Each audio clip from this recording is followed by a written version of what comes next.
এই এভরিওয়ান আসসালামু আলাইকুম, কেমন আছো সবাই? আশা করি সবাই ভালো আছে। আমিও আলহামদুলিল্লাহ অনেক ভালো আছি। তো আজকে আমি গিয়েছিলাম আমার ফুফির বাসায় অ্যান্ড আমার হাজব্যান্ড, আমি, আমার আপুর হাজব্যান্ড, আমরা মানে ফুল ফ্যামিলি গিয়েছিলাম। অ্যান্ড যাওয়ার পর আমরা কর্ণফুলী খাল, মানে এদিকে একদম কাছে কর্ণফুলী খাল। তো আমরা যখনই আমার ফুফির বাসায় যাই আমরা কর্ণফুলী খালের এখানে যাই। ওইদিকে যাওয়ার সময় রাস্তায় মানে দেখতে পাচ্ছিলাম যে শিম গাছ, বেগুন গাছ, মানে এগুলা শীতকালে মানে অনেক বেশি দেখা যায় আমার ফুফির এদিকে। আমরাও গ্রাম অঞ্চলে, কিন্তু আমাদের ওইদিকে তেমন একটা পাওয়া যায় না।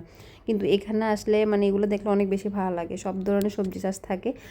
আর এই জায়গাটা আসলে বিখ্যাত হচ্ছে শুটকির জন্য। মানে কর্ণফুলী খালের এদিকে আসলে আপনারা যেখানেই চোখ যাবে দেখতে পাবেন মানে কি সবখানে শুটকি শুটকি শুটকি। এই মাছগুলা মানে কাটার পর কেটে পরিষ্কার করে তারপর শুকাবে, শুকানোর পর এগুলো শুটকি বানাবে। মানে এগুলো এখান থেকেই শুরু হয় শুটকি। এই শুটকিগুলোর নাম কি আসলে যারা জানো কমেন্ট বক্সে অবশ্যই জানাবে।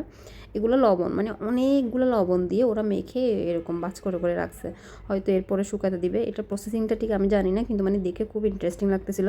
এই লম্বা লম্বা মাছ, এখানে যত ধরনের মাছ আছে সবগুলো শুটকি বানানোর জন্য মানে আনছে। এগুলো মাছগুলো সেল করে না, কিন্তু মাছের মধ্যে যেগুলো ডিম পাওয়া যায় ওগুলো ওরা রাখে না, ওরা এগুলো সেল করে দেয়। আর এখানে আশেপাশে যারা আছে ওরা মানে ডিমগুলো কিনে নেয় আর কি। এখানে দেখেন কতগুলো শুটকি, অ্যান্ড এই সবগুলো শুটকির নাম আমি একটাও জানি না, জিজ্ঞেসও করতে পারি না, তাদের সাথে তেমন একটু কথা হয় না, তারা কাজে ব্যস্ত ছিল। তো তোমরা যারা জানো তারা অবশ্যই কমেন্ট বক্সে জানাবা এই শুটকিগুলোর নাম কি। অ্যান্ড দেখেন কতগুলো শুটকি, সবগুলো শুকাচ্ছে, কিছু শুকাইছে কিছু নিচ্ছে, মানে ওরা এগুলো মনে হয় বেছে বেছেই নেয়। মানে কষ্ট আছে, কিন্তু শুটকিগুলো দেখতে অনেক বেশি সুন্দর লাগতেছিল। মানে আমরা এখানে আসলে যতবারই আসি ততবারই মানে দেখি, অ্যান্ড ততবারই ভালো লাগে, সবসময় দেখতে ভালো লাগে। আর এই শুটকিগুলো আমার দেখে খুব বেশি ভালো লাগতেছে। এই শুটকিগুলো আসলে বেশি মানে যেদিকে যাচ্ছে সেদিকে দেখতেছে এই শুটকিগুলোর নাম তোমরা যারা জানো অবশ্যই আমাকে কমেন্ট বক্সে জানাবা। আর দেখো কতগুলো শিম, মানে শিম গাছের এখানে পড়ে গেছে। আর শিমগুলো নাকি বিক্রি করা হয়, তো টাটকা শিম নিতে কারি না, ভালো লাগে। তো আমরা যাওয়ার সময় অবশ্যই শিমগুলো কিনবো। আর খেজুর গাছ আমাদের এখন গ্রামাঞ্চলেও, কিন্তু খেজুরের রস পাওয়া অনেক বেশি কঠিন হয়ে গেছে, মানে পাওয়াই যায় না।